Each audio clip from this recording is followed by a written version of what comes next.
दोस्तों, इजराइल पर कहर बनकर टूटा हमास। गाजा की सड़कों पर बिछी 400 सैनिकों की लाश। हमास, हिजबुल्लाह और होती विद्रोहियों की जोड़ी से कांप उठे अमेरिका और इजराइल।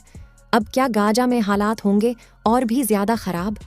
दोस्तों, गाजा पट्टी में हमास के साथ चल रही जंग में इजराइल को बड़ा झटका लगा है, क्योंकि पिछले कई दिनों से इजराइल के गाजा में घुसने की राह देख बैठे हमास ने अपनी असली ताकत दिखाना शुरू कर दिया है। ग्राउंड रिपोर्ट के मुताबिक हमास के लड़ाकों ने अपने सबसे ताकतवर तमंचा मिसाइल को मैदान में उतार दिया है, जिसके जरिए वो इजराइल के टैंक और बख्तरबंद गाड़ियों को चुन चुन कर मार रहा है, जिनके साथ मौजूद इजरायली सैनिक भी मौत के घाट उतर रहे हैं। और हालात इतने ज्यादा खराब हो चुके हैं कि इजराइल को गाजा में जमीनी हमलों को रोकना भी पड़ सकता है। दोस्तों, अब सवाल ये आता है कि क्या हमास के 40,000 लड़ाकों के सामने कमजोर पड़ रही है इजराइल की 4 लाख सैनिकों की सेना? और कैसे लेबनान से हमास की मदद करने के लिए गाजा पहुंचा हिजबुल्लाह?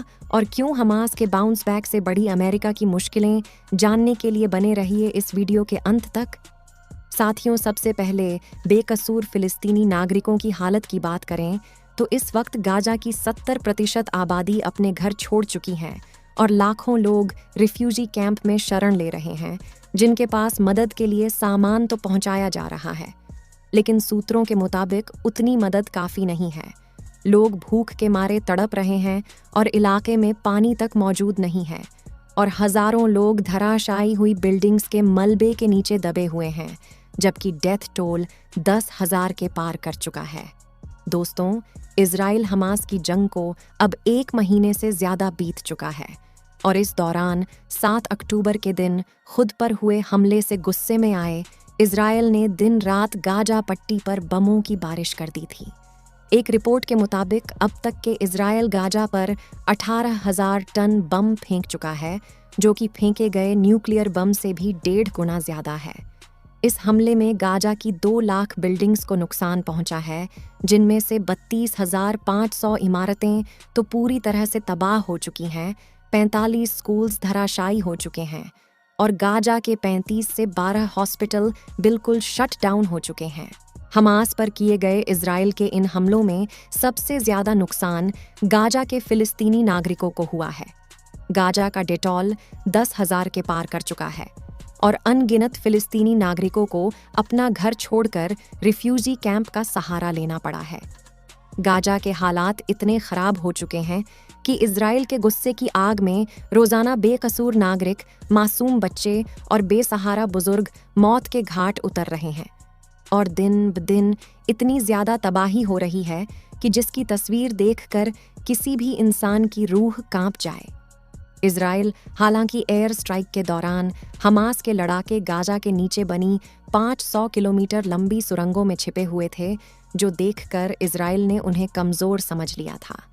लेकिन जब से इजराइल डिफेंस फोर्स ने गाजा में घुसकर ग्राउंड अटैक की शुरुआत की है, तब से महायुद्ध में एक नया मोड़ आ गया है, और हमास ने बाउंस बैक करके इजरायली प्रधानमंत्री मिस्टर नेतन्याहू के पसीने छुड़ा दिए हैं, और पिछले 1 महीने से इजराइल ने फिलिस्तीनी में जो आग लगाई थी, अब उनके छींटे से खुद इस रेल में भी जलने लगा है। क्योंकि पहले तो हमास द्वारा किए गए पहले हमले की वजह से दुनिया में इजराइल को हमदर्दी मिल रही थी, लेकिन गुस्से में इजराइल गाजा में जो मौत का सैलाब लेकर आया है, उसे देखकर ग्लोबल लेवल पर भी इजराइल की निंदा शुरू हो चुकी है। मगर ताज्जुब की बात यह है कि फिर अपने किए पर बिल्कुल भी पछतावा नहीं कर रहा। दोस्तों, खाड़ी की लोकल मीडिया के मुताबिक गाजा में घुसना इजराइल की सबसे बड़ी गलती बन सकती है, क्योंकि जहां आईडीएफ को गाजा के बारे में कुछ नहीं पता, वहीं हमास के लड़ाके गाजा के चप्पे चप्पे से वाकिफ हैं, और अपनी सुरंगों के जरिए वो पूरी गाजा पट्टी में कहीं भी आ जा सकते हैं।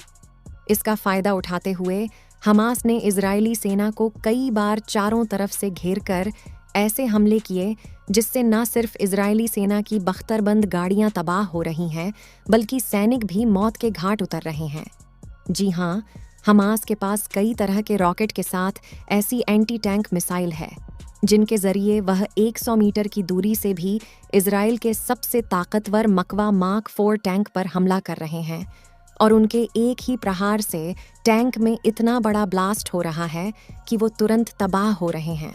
तो साथ ही ये पूरा खेल कैसे हो रहा है? तो दोस्तों, सारी जानकारी आप लोगों को इस वीडियो के माध्यम से मिलने वाली है। वीडियो काफ़ी इंटरेस्टिंग बनने वाली है।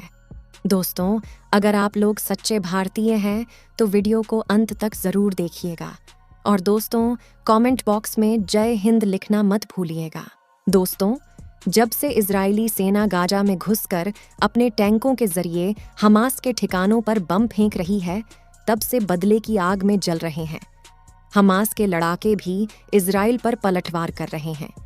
इसके लिए वो इमारतों के पीछे और झाड़ियों के नीचे छिपी अपनी सुरंगों से बाहर निकल रहे हैं और फिर अपने रॉकेट लॉन्चर या ड्रोन की मदद से इजराइल के माकवा टैंक और बख्तरबंद गाड़ियों पर एंटी टैंक मिसाइल की बौछार कर रहे हैं और वापस उन्हीं सुरंगों में जाकर छिप जा रहे हैं। यानी कि हमास को पहले ही पता था कि इजराइल की सेना गाजा में जितना ज़्यादा अंदर घुसेगी, उनको घेरना उतना ही ज़्यादा आसान होगा। इसलिए अब इजराइल एयर स्ट्राइक कर रहा था। तब हमास चुपचाप छिपा हुआ था, लेकिन जब से ग्राउंड अटैक की शुरुआत हुई है, तब से गाजा में हमास इजराइल पर भारी पड़ रहा है, क्योंकि उसने गाजा में इजरायली सेना को मात देने की प्लानिंग पहले से ही कर रखी थी। सूत्रों के मुताबिक इजराइल गाजा में जितना अंदर घुसेगा, ये महायुद्ध उतना ही भीषण होता चला जाएगा, क्योंकि ये लड़ाई अब इजराइल और हमास की नहीं बल्कि वजूद की बन चुकी है। और अब या तो दुनिया में इजराइल होगा या फिर हमास। दोस्तों, हमास की मदद से फिलिस्तीनी झंडा हर तरफ लहराएगा। यह भी देखने वाली बात होगी। इस बात का अंदाज़ा आप इसी से लगा सकते हैं कि शुरुआत से लेकर जंग को रोकने का प्रस्ताव रखने वाले यूनाइटेड नेशंस में भी अब खामोशी छा गई है, क्योंकि वो भी समझ चुके हैं कि तीर कमान से निकल चुका है और अब इन दोनों दलों में किसी को भी रोकना संभव नहीं है। वहीं अब गाजा में फंसे फिलिस्तीनी नागरिकों के दर्द को देखकर खाड़ी के बाकी देश इजराइल के खिलाफ होते हुए नजर आ रहे हैं, जिनमें से इजराइल के लिए सबसे बड़ा खतरा लेबनान है। जी हाँ, मिलिटेंट ग्रुप हिजबुल्लाह लीडर ने हाल ही में दुनिया के सामने आकर इजराइल छोड़िए, सीधा अमेरिका को ही अल्टीमेटम दिया है कि अगर आपने इजराइल में सीज फायर करने यानी युद्ध विराम के लिए नहीं कहा या फिर आगे भी इजराइल की मदद जारी रखी, तो इजराइल हमास का ये युद्ध रीजनल युद्ध में तब्दील हो जाएगा और हम इजराइल को मिट्टी में मिला देंगे। दोस्तों, हमास और इजराइल दोनों में कौन मिट्टी में मिलेगा, हमें कमेंट बॉक्स में लिखकर ज़रूर बताइएगा। साथ ही अगर आपको ये इन्फॉर्मेशन और वीडियो पसंद आई हो तो मेरी एक छोटी सी रिक्वेस्ट है कि नीचे दिए गए सब्सक्राइब बटन को प्रेस कर बेल आइकन को ज़रूर दबा लें, जिससे हमारी डेली वीडियो आप तक सबसे पहले पहुंच सके। मिलेंगे हम आपको एक नई और इंटरेस्टिंग वीडियो में। तब तक के लिए वंदे मातरम, भारत माता की जय।